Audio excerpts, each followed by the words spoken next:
CoachCast no ar, sejam todos bem-vindos a mais um episódio com o apoio da Camisaria Fascínios, que está aí há 35 anos vestindo as pessoas com muito bom gosto. E se você quiser uma camisa da Fascínios com 15% de desconto, entra no site deles, camisariafascinios.com.br, e coloque lá o cupom CoachCast, que você vai ter 15% de desconto. O Sérgio Rangel é dono da Marketing Up e ele cuida da parte aqui de e-mail marketing do CoachCast. Se você quiser também fazer uma avaliação aí de como está a tua comunicação, como está o teu marketing, como está essa parte do e-mail marketing, conversa com ele lá que ele te dá 20% de desconto na contratação do serviço dele. E hoje eu estou muito feliz aqui em receber um rapaz que está logo aqui em Curitiba, do ladinho de São Paulo, né, 400 quilômetros, e é o Fernando de Chiara, que faz um tempinho que eu queria tê-lo aqui no CoachCast. Quem é Fernando de Chiara? Tudo bem, Sérgio? Boa tarde, bom dia, boa noite, depende do horário que você estiver aqui aí com a gente. Eu sou um profissional de vendas, né? Eu estou fazendo 30 anos de vendas agora e também me tornei professor nos últimos 9 anos, né? Eu gosto tanto de vendas que eu até ensino a turma aí, a vender um pouco mais e um pouco melhor. E nesse tempo todo, como executivo, eu sempre fui muito curioso. Chegou um momento da minha carreira em que eu comecei a contratar alguns palestrantes, alguns profissionais. Em multinacional, a gente tem um budget bastante acelerado para esse tipo de incentivo, né, de conhecimento.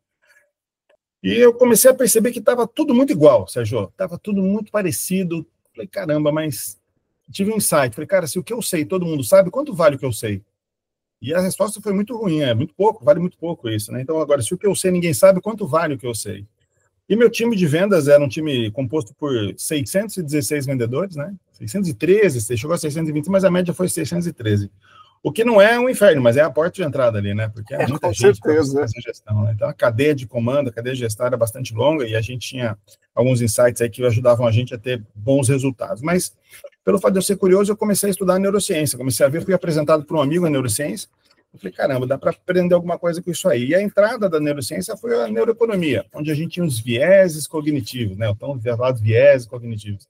Me apaixonei pelo assunto, né? Especialmente quando eu comecei a entender que dava para eu analisar o comportamento do meu cliente.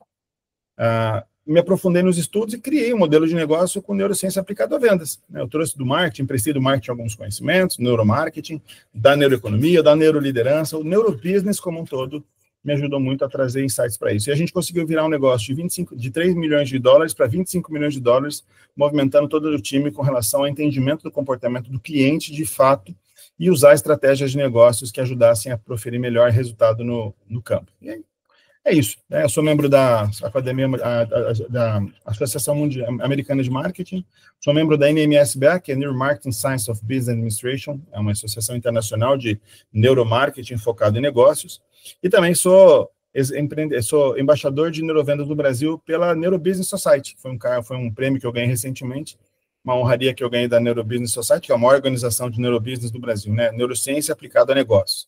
Um olhar bastante crítico e bastante profundo para que a gente possa trazer esses insights. A partir daí, eu cheguei a ser professor de 9 universidades pelo Brasil, várias escolas de negócio, treinamentos em company e consultorias aí por todo o Brasil. Faço parte de 6 conselhos consultivos na parte de administração de vendas e isso tem me dado um retorno bastante importante, bastante legal, uma visibilidade muito boa. Muito obrigado por ter me convidado, é um prazer estar com vocês aqui. Poxa, e essa temática, como estávamos falando aqui nos bastidores, para mim também ela é uma temática super interessante. Temos muitas pessoas em comum aí do meio, né? Sim. E eu sempre na curiosidade. E assim, vamos lá para o comecinho da sua carreira, né? Você fala bastante de vendas, você, pelo jeito, é um vendedor nato também. Eu também sou oriundo da venda. Orgulho. Eu também, muito orgulho. E como é que foi a melhor profissão do mundo. Eu acho. Concordo. Como é que foi o comecinho da sua carreira, assim? Conta pra gente um pouco. Então, eu comecei, assim, a minha vida foi muito legal, né? Eu sou grato pela vida que eu tive, com todos os desafios que eu tive, foi sempre muito bom, muito difícil, né? Muito difícil, mas foi muito honrado sempre. Eu comecei trabalhando muito cedo, eu com 14 anos trabalhava já, né? Eu era coletor de assinaturas da Editel. Para quem não sabe, turma, antes do Google existia um negócio chamado lista telefônica. Pela cara do Sérgio, ele lembra bem. Eu lembro. E a lista telefônica tinha páginas amarelas na lista telefônica, que era parte da empresa, da indústria, né? Onde estavam as empresas? Estava na página amarelas. Então, se queria contratar uma empresa de mudança, você ia lá. E o que eu fazia? Eu, com 14 anos, eu ia coletar as assinaturas das vendas que eram feitas por telefone. E aí era legal. Então, assim, você vendia um anúncio para uma empresa de mudança, eu ia lá e buscava a assinatura do contrato para que eu pudesse publicar. Na época, o Sercontel de Londrina, eu estava em Londrina nessa época, precisava dessa assinatura do contrato para conferir que a venda realmente foi feita. Era uma concessão pública, né? Então a Editel ganhou essa concessão e ela fazia a gestão das listas telefônicas lá naquela cidade. Então, eu comecei trabalhando com isso. Eu pegava o ônibus, ia atrás, não sei o quê, depois voltava, ia para outra empresa, e voltava no final do dia com um bolão de assinatura. Mas não só assinatura, eu também aprovava a arte, que os layoutistas, que eram designers, faziam com letra 7. Olha só, você perguntou do começo, eu estou só respondendo. É verdade, não, e sensacional. Assim letra 7, para quem não sabe, é um plástico que tem as letras invertidas. Então, o layoutista, ele pegava uma caneta boleadora, que era uma bolinha que tinha na ponta, ele virava ao contrário, então ele colocava um desenho de um caminhãozinho de mudança, e o nome lá, Sérgio Albuquerque Mudanças. E era um barato, Sérgio, e todo ano eu ia, é uma curiosidade do mercado, todo ano eu voltava nos mesmos, porque o cliente tinha que anunciar, né? Até eu participei de uma parte da criação de marketing, depois eu fui para a agência, e eu criei um anúncio, que foi um sucesso que a gente fez de outdoor, que era assim: listas Editel, se você não estiver, o seu concorrente agradece. Era um barato, né? Então, bacana. O pessoal renovava todo ano lá, renovava todo ano. E era engraçado que eu ia lá numa empresa, e como é que as pessoas usavam? Né? Já tinha um pouco de neuromarketing aí naquela época, né? Que é o efeito, o viés psicológico da primazia, quem está na frente sai primeiro, né? Então, como é que era? Eu ia lá vender para o Sérgio, né? Transportadora do Sérgio. Então, era assim: a transportadora Sérgio Albuquerque. No ano seguinte, era AA, porque já tinha um cara que colocou outro A. Então, era assim, pra você ter uma ideia, chegou a ter 18 A. Então, era A, porque você aparecia primeiro. Era uma luta para quem mudava, era um sarro, cara. Então, assim, era o Google impresso, então. Era o Google impresso, era um barato. E assim começou minha carreira. O legal é que aí eu aprendi a me comunicar com as pessoas, esperar, pedir autorizações, me relacionar com as pessoas, mudava, convencia o cara a não mudar o layout, porque se ele mudasse o layout, eu tinha que voltar, fazer de novo, voltar aqui outra vez. Então, eu convencia as pessoas. Eu vendia a ideia de que aquele layout era o melhor layout para eles aí. E assim foi. Depois eu trabalhei em agência de propaganda, eu fui contínuo do Banco do Brasil também, naquela época era uma profissão muito legal, eu ganhava mais que meu pai, me lembro disso. E aí eu comecei a trabalhei em agência de propaganda há muitos anos, e eu era o único da minha família que não era vendedor. Então, meu pai era vendedor, meu nono era vendedor, sou italiano, né? Minhas irmãs eram vendedoras, todo mundo era vendedor, e eu era de agência de propaganda, eu era a ovelha negra. Mas, num movimento de agência, o dono da agência sempre gostava que eu brifava melhor os clientes. Ele falou assim: você não quer ficar mais tempo brifando do que aqui dentro da agência? Então, vai acompanhar os vendedores e os contatos comerciais, né? Era assim o nome do vendedor de agência, né? Ajudar a vender melhor, trazer como é que eles querem que a ideia deles seja executada aqui dentro da agência. E assim foi. Até que eu fui me descolando um pouco mais da criação e trabalhei mais, daí que fui como diretor de atendimento, fiquei como diretor de atendimento de agência. E chegou uma hora, Sérgio, que deu na minha testa. Já falei: chega, eu não quero mais esse negócio de propaganda. Viver na fantasia é muito ruim. Eu queria ir para a indústria, queria sentir o rock and roll pulsando, assim, né? E fui fazer a minha primeira entrevista de emprego. E eu perdi a primeira entrevista de emprego que eu fui para um cara, porque eu falei que eu gostava de andar de moto, e o cara falou que gostava de música. Aí o RH contratou o cara agora, porque o cara que anda de moto é doidão, né? E eu sou meio assim. E ele contratou. E aí esse cara ganhou a vaga que eu queria, que era gerente de vendas, né? Numa empresa de importação e exportação. Negócio legal pra caramba. Aí eu perdi a vaga, né? E fiquei triste. Mas sabe o que eu fiz? Eu falei: quero saber, eu quero trabalhar nessa empresa, eu vou ligar para esse cara aí, porque a dinâmica de grupo ele fez comigo. Na época tinha dinâmica de grupo, turma. Olha, aí liguei, o nome dele era Laucimar, um dos grandes caras da minha vida, um amigo querido, um mestre, me ensinou o método A Ponte de vendas. Depois eu falo disso. Que legal. E eu liguei para ele e falei: ô, Laucimar, que é o Fernando, disputei a vaga com você. Cara, eu quero trabalhar para você. Você não quer montar uma equipe de vendas? Vou montar. Eu falei: então, você montar uma equipe, deixa eu entrar na equipe de vendas. Pô, mas você disputou a vaga para a gente. Eu falei: não, eu quero entrar na empresa, quero trabalhar aí. E deu certo. Aí trabalhamos juntos 4 anos, e aí eu voltei para a área de vendas, deixei meu pai orgulhoso que eu era vendedor, aí foi avançando minha carreira. Olha que sensacional. A primeira hashtag que eu anotei aqui, então, é ter foco, né, no que você quer. Você teve foco. Focou e não importa, né? Você queria ser o gerente, mas não tem problema. Eu entro como vendedor igual. Não, depois eu mostro meu valor.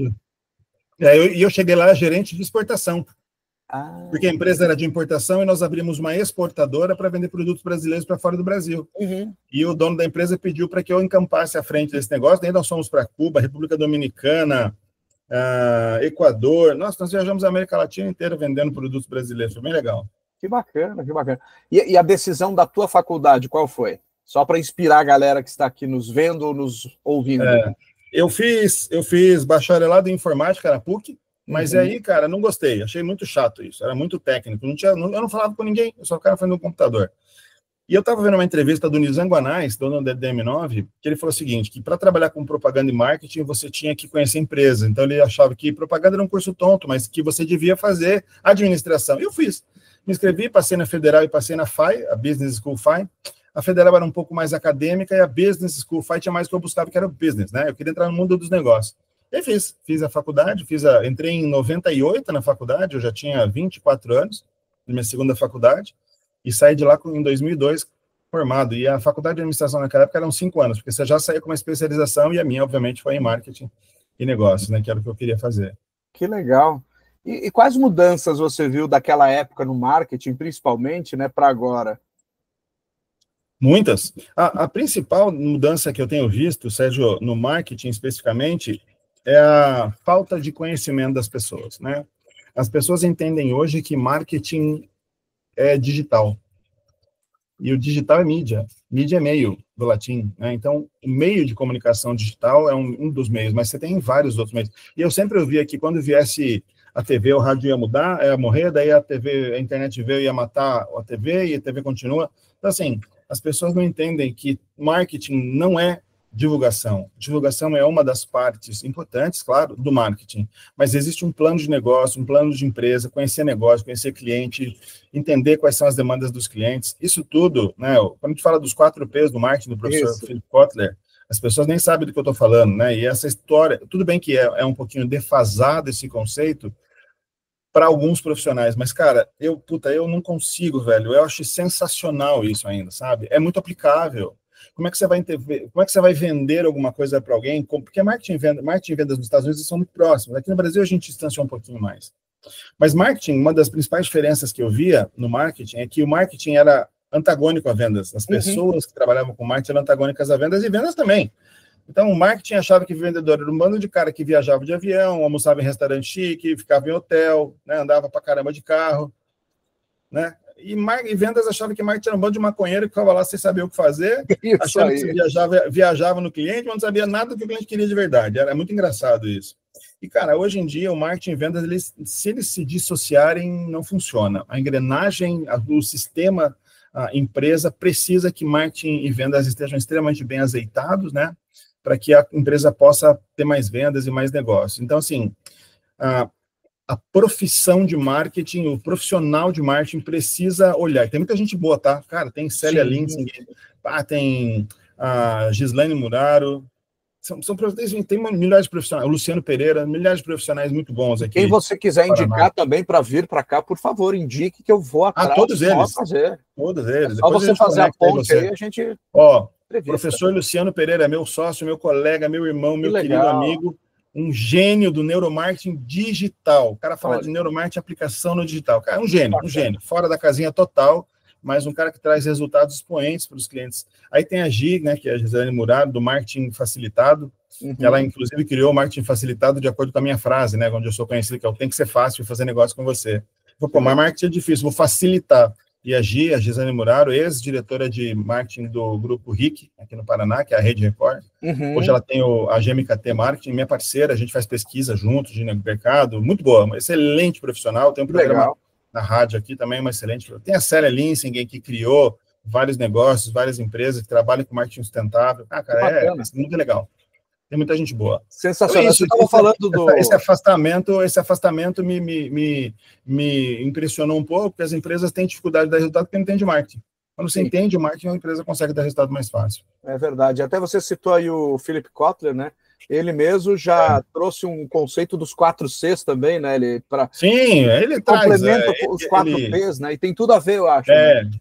E ele deu uma entrevista fundamental para a revista Exame, onde ele falou que se ele começasse a carreira dele hoje, o jornalista foi muito feliz na pergunta e falou assim: professor, se o senhor fosse começar a sua carreira hoje, né? O que o senhor faria em marketing? Ele falou: eu estudaria 2 áreas de negócio. O marketing digital, você vê como o cara tá, ele é um senhor ele tem quase 90 anos, né? Eu vi um curso dele com o Salib agora, recentemente, aqui em Curitiba, que foi maravilhoso. Ele estava online, foi sensacional. Eu faria marketing digital e neuromarketing. Olha que legal. Olha como ele está antenado com as tendências. Por que ele falou disso? Porque neuromarketing, neurovendas, neurobusiness é a área de negócio, Sérgio, que recebeu mais investimentos nos Estados Unidos. A gente está falando de 50,8 bilhões de dólares, né? Bilhões com B. Então, assim, americano só coloca dinheiro onde tem dinheiro. Isso é um dado da revista Exame, tá? Para quem quiser procurar a fonte, aí está lá na revista Exame. Americano só bota dinheiro onde tem dinheiro. E neurociência aplicada a vendas, marketing, estratégias de negócios, cara, muda a vida, tá? De verdade, é uma ciência... É a primeira vez que a gente tem ciência de verdade em vendas. Então, Sérgio, é um privilégio poder falar disso para as pessoas. Nossa, e é uma coisa que, como eu te falei, né, antes, eu estou há 5 anos estudando, né, e vejo, assim, com bons olhos, aplico algumas coisas aqui nas minhas sessões de coaching, nas mentorias também, e consultorias, né?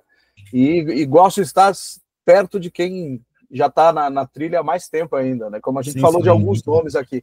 Inclusive, para deixar um abraço para uma pessoa lá de Portugal, que é brasileiro, que está em Portugal, o Dr. Fabiano de Abreu.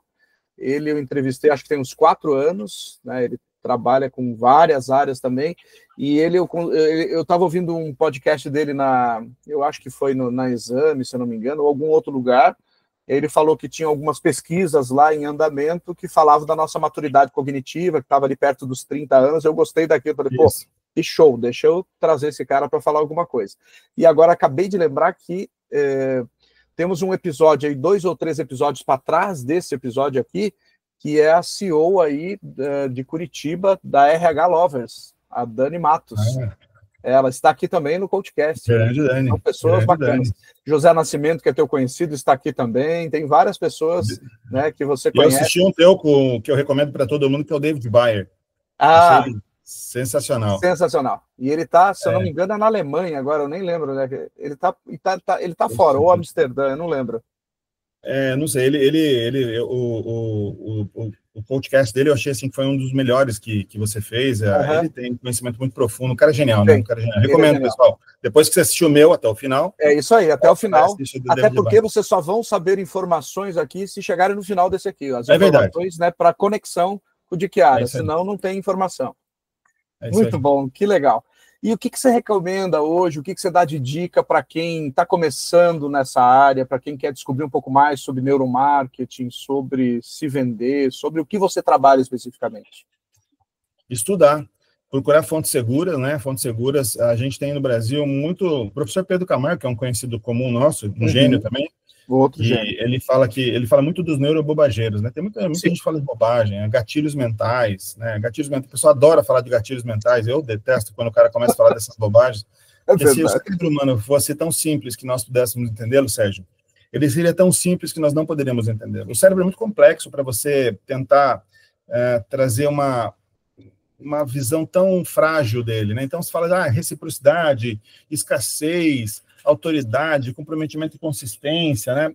A história, quem busca o conhecimento entende que os gatilhos mentais, toda a história é muito simples, mas de onde vem esse tal do gatilho mental, né? O professor Robert Cialdini, um gênio também, escreveu um livro Persuasion, né? Um livro chamado Persuasão, né? Aqui no Brasil veio traduzido como Armas da Persuasão. Isso. Persuasion foi usado pelo Jeff Walker no Launch Formula, aquela fórmula de lançamento que foi importado no Brasil pelo Érico Rocha, um cara super inteligente, do qual eu gosto muito. Sim. Mas eles trouxeram algumas questões que, de acordo com o didatismo e até mesmo a andragogia, houve uma simplificação, mas isso gera problemas, né? Então, não é porque você gera escassez que a pessoa tem vontade e efetivamente executa uma ação. Não é porque você gera um processo de conexão que gera reciprocidade imediata. As coisas não são tão simples assim, né? O gatilho, ele prescinde de que você executa uma ação e você tem um resultado. No cérebro, nada, ou quase nada é dessa forma, né? O cérebro tem atalhos. O que são os atalhos?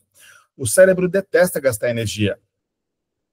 E pelo fato dele detestar gastar energia, ele usa atalhos, ele toma decisões mais rápidas com base naquilo. Eu digo que os vieses cognitivos, atalhos, eles são como se fossem softwares que vêm pré-instalados no cérebro. Por exemplo, você que está assistindo a gente, vou fazer uma aposta com você, eu te dou R$100 se você acertar um cara ou coroa comigo. Se você fala cara ou coroa, eu te dou R$100 se você ganhar. Mas se você perder, você me dá 80. Nessa hora, a pessoa fala assim, não, a diferença é muito pouca, eu não vou. o que acontece? O teu cérebro privilegia os 80 que vai perder aos 100 que ele vai ganhar. Mas eu posso mudar, eu posso falar assim, eu te dou 300, então, se você acertar. Você me paga 100 se você perder. Não vai, porque existe um problema, assim, um atalho no cérebro humano que é a aversão à perda, né? Isso é um atalho, isso não é um gatilho, isso é um atalho. O cérebro entende que, muito rapidamente, se ele tem a previsão de que, vou perder, então ele já, não quero não. Como é que a gente usa isso em vendas? Né? Então, dá para usar isso em vendas da maneira que você estabelecer na sua estratégia, depois a gente pode falar disso. Mas, então, assim, a resposta para a sua pergunta é, procurem fontes seguras, autores seguros, né? Não vai no hype da galera. Então, procura gente boa, e no Brasil tem muita gente boa, muita mesmo. Professor Pedro Camargo, Aline Dota, que fala sobre neuroliderança. Eu, né, posso, assim, muito humildemente, mas posso me colocar à disposição das pessoas para falar de neurovendas. Ótimo. Pereira de neuromarketing, Eduardo Aranda para falar de neuroeconomia e viés cognitivos. Tem muita gente boa no Brasil que eu posso ajudar vocês a começarem com um caminho muito cartesiano. Eu uso a filosofia do Chan. Lembra da banda El Chan? O grande filósofo Jacaré, né? Jacaré. O compadre Washington, né? O compadre filósofo, ele falava que pau que nasce torto nunca se endireita. E é bem por aí mesmo. Se você começar errado no marketing, na neurociência aplicada a negócio, seja vendas, marketing, estratégia, não vai dar certo. Você vai chegar num resultado errôneo por um caminho errado que você fez. Então, tem vários autores aí, como o professor Morim, Ranvoisé, tem muita gente, Darren Bridger, tem muita gente, Martin Lindstrom em algumas áreas. São profissionais bons que dá para você poder começar. Agora, é uma área, assim, maravilhosa, tá? Eu digo que é a pílula vermelha e azul do Matrix, né? Quando você entende como o comportamento do consumidor, como as pessoas funcionam, e você entende que o processo de tomada de decisão pode sofrer interferência de um executivo de vendas de alta performance, e sempre com base muito ética, tá? Sempre dentro da moral e dos bons costumes, dá para você interferir nas pessoas e elas tomarem decisão a nosso favor, né? A neurociência, nas neurovendas, nós entendemos qual é o framework que a pessoa usa para tomar decisão, e dá para interferir. É verdade, não, que legal. Até você me lembrou de um livro que tem aí de um pessoal de Curitiba, que são neuromitos também, que é fantástico, eu super recomendo. Não sei se você já leu, mas eu tinha ele no Kindle, e é muito bacana. Tem alguns mitos, né? A gente só usa 10% do cérebro. Até gostaria que você falasse um pouquinho disso. Não, as pessoas falam assim, a gente só usa 10% da nossa capacidade cerebral. Não, nós usamos 100% de toda. Na biologia, na natureza, né, na biologia do comportamento do consumidor, a gente vê muito isso. Os órgãos que não são usados, eles são, aos poucos, descartados, né, porque existe um processo de otimização energética. Você precisa otimizar todo o processo que você tem que ser otimizado. Então, assim, eu uso 10% do cérebro. Vamos lá. De onde vem isso, né? A gente, para fins de estudo, a gente divide o cérebro em 3 partes, né? Vou pegar meu cérebro aqui, que vai ajudar vocês a entender. Legal, ótimo.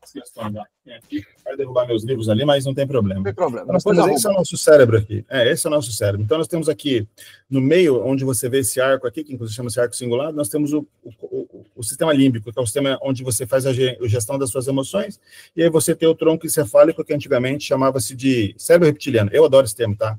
Mas o pessoal da academia fala que agora é desatualizado, porque não vem dos répteis. Enfim, mas eu sou italiano e eu sou romântico, eu gosto de usar cérebro reptiliano. Boa. Que é a parte mais instintiva que nós temos no nosso cérebro. Então, essa parte aqui corresponde aqui a 5 a 10% do volume da área cerebral. E essa parte grande aqui é o neocórtex, né? O córtex pré-frontal, onde tem as áreas da imaginação e da razoabilidade, tem a área da visão. Enfim, esse nosso cérebro, né? O que acontece? A massa cerebral aqui é 90%, mais ou menos. Aqui tem 5 a 10, aqui de 95 a 90% do volume cerebral. E o que acontece? O processo de tomada de decisão, ele é muito menos racional, né? E quando a gente fala assim, o cérebro toma decisões emocionais. Não, emoção é uma parte. Então, quando a pessoa fala bem, decisão emocional, sabe quando o professor dá aquele meio certo na sua prova? Ele dá um sei corte? É um meio certo. Por quê? Porque a gente usa muita parte instintiva também para a tomada de decisão, que é o tronco encefálico, né, que é a parte responsável pela nossa sobrevivência. E as decisões aqui, Sérgio, são tomadas de maneira muito rápida e são dicotômicas. Quero, não quero, posso, não posso, vou, não vou. Aqui você tem uma elaboração melhor da tomada de decisão. Claro que todo o cérebro é usado quando você toma uma decisão, mas essa parte é menos relevante para uma hierarquia. Quando o sistema irracional toma decisões, é a maneira correta de você falar que as decisões são tomadas de maneira irracional, porque você tem o racional, você tem o irracional. E o irracional é a parte do tronco encefálico e a parte emocional. As coisas acontecem muito mais rapidamente ali, né? Não dá tempo, estão ligados a sobreviver. Então, assim, às vezes você vai atravessar uma rua, o ônibus vem, você sai da frente, o ônibus passa, e você fala, nem tinha visto, e não viu mesmo. O cérebro viu de alguma forma, tomou uma decisão, pula para trás, você pulou e foi. A gente diz que na natureza, os seres que foram preservados, eles foram sempre os que viram primeiro e tomaram uma decisão primeiro. Então, esse fato de você tomar decisões mais rápidas, elas te mantêm vivo, né? Então, esse sistema. E a gente toma decisões em 33 milissegundos, para você ter uma ideia. 33 a 35 milissegundos. Só que você só tem noção, a gente chama de bottom, ou seja, daqui, né, de baixo, bottom up, né? Bottom up, que é para o córtex pré-frontal, de 2,5 a 11 segundos. Então, existe um lapso temporal. Isso dá a impressão para as pessoas de que essa parte não é utilizada. Então, assim, como 90% das decisões não são racionais, entende que só a gente usa 10% da capacidade cognitiva, mas não. O cérebro inteiro ele é utilizado. Não é uma bobagem que o pessoal fala, do lado esquerdo ele é mais racional, do lado direito ele é mais emocional. Nada a ver, pelo que a fisiologia não funciona dessa forma, né?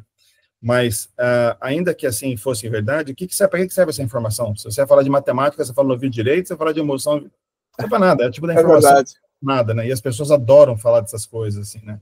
E aí você falando aí, tem aquele Nobel da Paz, né, o Daniel Kahneman, que escreveu o Rápido e Devagar, né? Nobel de Economia. Nobel de Economia, né? Ele foi o primeiro psicólogo, né, a receber um prêmio desse vulto, que escreveu um livro Rápido e Devagar, mas na verdade o livro Rápido e Devagar é um resultado do prêmio Nobel dele, onde ele falava de alguns vieses que nos ajudavam a tomar melhores decisões. É um gênio, né? O livro Rápido e Devagar fala exatamente isso. O livro Rápido e Devagar, ele trouxe um insight diferente do professor Macan, que ele divide esse cérebro em sistema 1, que é essa parte aqui do sistema instintivo e a parte emocional, do sistema 2, que é uma parte mais racional, onde você tem decisões que precisam de mais elaboração, né? Então, o sistema 1, ele toma decisões rápidas, com base nas suas memórias, de maneira instintiva, com baixo gasto energético, enquanto o sistema 2 é usado para tomar decisões mais complexas e gasta mais energia, leva mais tempo. Então, assim, como o cérebro não gosta de gastar energia, ele prefere decidir tudo meio rapidão, assim, vai no rapidão que funciona. Está funcionando até hoje, né? É uma ferramenta maravilhosa. Cada vez que eu estudo o cérebro, eu penso, o cara que inventou esse troço... Eu acho que a gente vai ter que fazer uns 3 ou 4 episódios, assim, e aumentar o tempo dos episódios, porque você tem tanta coisa bacana aqui para trazer para o nosso público aqui, que você... que assim, sabe o que é? Eu não gosto de ser prolixo, e procuro não ser, mas é que não existe resposta fácil para pergunta difícil, sabe? As pessoas tendem a ficar muito rasas no conhecimento, o que eu acho ótimo, porque quando a pessoa não é rasa, ela se diferencia no mercado. Então, deixa as pessoas serem rasas caso elas queiram. Mas o conhecimento, ele tá aí. O conhecimento é livre, cara, isso que é legal. Você pode ficar fortão que nem o Schwarzenegger, você pode, qualquer um pode. É só ficar 12 horas por dia na academia. Ué, é livre, vai lá e fica. Mas quem quer ficar? Então, quem quer estudar, quem quer se aprofundar no conhecimento, quem quer trazer... Porque assim, cara, eu trabalho com vendas, eu treino vendedores. Se eu treinar mal os vendedores, reduz muito a dignidade e o poder deles levarem mais alimentos, mais uma vida melhor para sua família. Então, a minha responsabilidade é muito grande. Eu não posso ser raso. É que, às vezes, as pessoas entendem que a pessoa que não é rasa, ela é chata, porque ela tem muito detalhe. Quando ele fala de cérebro, meu Deus do céu, como é que eu não vou falar do tal? Tem que falar, porque senão vai ficar... mas é ótimo. Vai ficar boiando, né? Então, porque aqui o bacana é isso. Aí, então, me desculpem. Não, você foi, assim, nevrálgico nas coisas, foi bem pontual, foi sensacional. Tanto que eu gosto muito desse assunto, eu podia ficar aqui, né? Eu pensando mil formas aqui, escrevendo um monte de coisa... Mas a gente volta, hein? Vamos voltar a falar mais coisas ainda sobre isso tudo. E para a gente ir para o finalzinho, como as pessoas fazem para entrar em contato contigo, para te contratar, para contratar seu serviço? É muito simples, né? Eu estou sempre presente no Instagram, eu gosto de dividir conteúdo gratuito lá pelo meu Instagram, né? O LinkedIn eu uso menos porque eu uso mais para minha empresa, né? Mas no Instagram eu gosto muito de dividir insights de vendas, um olhar crítico sobre vendas. Eu gosto muito de quebrar paradigmas, então assim, gatilhos mentais, gente, gatilhos mentais, não acreditem nessa baboseira, gatilhos mentais não existem. Gosto de falar também que vendedor que ganha comissão vende menos que vendedor que não ganha comissão, né? São coisas assim que a gente fala, que o pessoal fica meio, como assim, né? Gosto de bater no lobo de Wall Street, as pessoas falam, o lobo de Wall Street. Lobo de Wall Street não é vendedor, é bandido. O bom vendedor é o cara que tem uma persuasão adequada, que se dedica ao cliente, que estuda cliente, conhece cliente, foca em levar as melhores soluções. Lembrem-se que eu falei que eu sou romântico porque eu sou italiano, mas enfim, eu tenho toda essa questão ética, sabe, Sérgio? Eu sou um grande defensor da ética, da moral e dos bons costumes. Eu nunca duvidei que dá para fazer bons negócios dessa forma. Para você ter uma ideia, na minha empresa de representação comercial, eu atendo clientes há 14 anos, como, por exemplo, Whirlpool, que é a dona da Brastemp, da Consul, Electrolux. Como é que eu vendo produtos de empresas que estão em São Paulo? Tenho concorrentes que são daqui de Curitiba, mas eu vendo empresa. Eu não sou um gênio, mas dá para fazer negócio de maneira ética. Essa é uma das minhas principais bandeiras, né? Então, quando a pessoa fala do Lobo de Wall Street, eu meto o pau. Inclusive, falei para o Érico, falei, você vai trazer o Lobo, o Jordan para cá? É um cara, e as pessoas acham que ele é um grande executivo, grande vendedor. Então, assim, lá no meu Instagram, você vai me achar, eu que respondo todos os directs, então se você ficar à vontade, manda um direct. Para quem está vendo o podcast, vai lá no meu Instagram, na minha bio, tem uma promoção especial para vocês. Eu estou dando uma masterclass de neurovendas, os 4 Cs das neurovendas por R$37 hoje. A gente está aqui em 28 de março, talvez se você estiver vendo isso daqui 100 anos, você não vai estar com esse preço. Mas hoje, essa semana, a gente está fazendo um trabalho bem legal porque eu tenho visto, Sérgio, que as coisas estão ficando mais difíceis, tá? As vendas os clientes estão mais raros, os custos de você abordar clientes estão ficando cada vez mais caros. Então, eu criei uma masterclass por R$37 para ajudar a galera de vendas aí, marketing, empreendedores, empresários, né, que precisam ter mais e melhores clientes, a acessar um curso barato por R$37. É 1 hora de aula, onde a gente fala do processo de tomar decisão, a gente fala de como você pode usar os 4 Cs das neurovendas para vender mais, vender melhor e vender mais rápido. Então tá lá. Olha só, sensacional. Então tá ótimo. Deixa eu ver o dia que, só para confirmar aqui, provavelmente ele vai na outra semana, então até dia 7 de abril vai estar lá ainda, né? Eu garanto para todo mundo que até o final de maio vai estar esse preço. Tá? Não, então tá jóia. Então, entre abril e maio tá lá. Corram lá e peguem isso aí, porque vale a pena. O meu Instagram é esse nome aqui, ó, de Chiara, que você tá vendo aqui, de Chiara Oficial. De Chiara __ Oficial, você vai me achar lá no Instagram, ou procurar por Fernando de Chiara, você também me acha lá. Excelente. Vamos colocar aqui no descritivo também do episódio, um link lá para as pessoas te encontrarem, se conectarem contigo, te contratarem. E olha, estou muito feliz, primeiro, com a sua generosidade em vir aqui falar desse conhecimento todo aí que você tem. Honradíssimo. E até o próximo episódio, então. Até o próximo, Sérgio. Obrigado pelo convite. Pessoal, espero vocês lá no meu Instagram. Quem gostar, manda um direct para mim que eu vou ficar feliz da vida de receber tudo lá. Obrigado, Sérgio. Maravilha. Forte abraço. Valeu.